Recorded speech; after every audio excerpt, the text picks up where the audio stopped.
Il était une fois 3 filles qui ont décidé de s'engager dans le home organizing.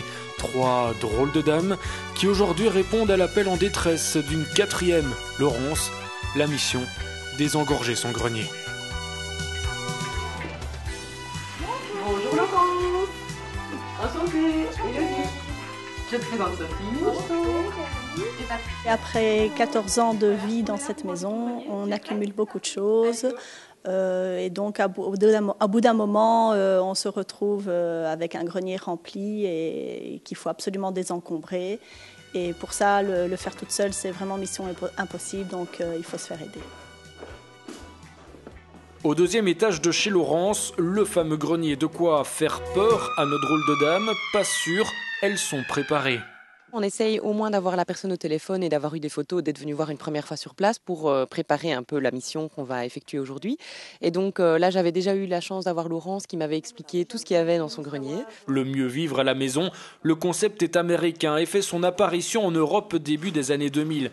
Aujourd'hui, il compte de plus en plus d'adeptes, mais pourquoi finalement faire appel au home organizing ? Alors faire appel à une home organizer, ça permet d'avoir une méthode, une structure, d'avoir une méthode donc, qui permet d'aller beaucoup plus vite. On fait en moyenne en 4 heures ce que des personnes seules sans méthode arrivent à faire en 7-8 heures, donc on va 2 fois plus vite.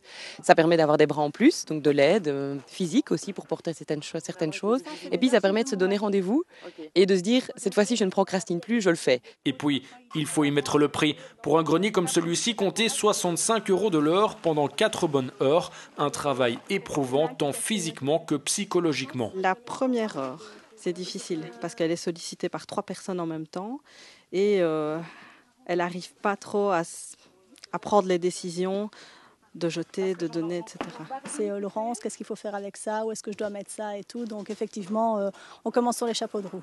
Heureusement, si on peut avoir dur de se séparer de certains objets, il existe une chance de les garder, la boîte à souvenirs. Cette boîte, on va la ranger proprement dans un coin et peut-être que dans quelques temps, j'irai une fois replonger ma tête dedans et qu'il y aura peut-être effectivement à ce moment-là des petites choses que j'éliminerai encore. Mais pour l'instant, j'ai déjà fait un bon tri, donc pour moi, je n'ai plus rien acheté dans cette boîte en tout cas. Les autres choses qui végétaient dans le grenier sont rangées dans différentes catégories, à vendre, à donner ou à jeter. Élodie, Sophie et Patricia font de la place, mais pas que. L'objectif est aussi de préserver ce rangement.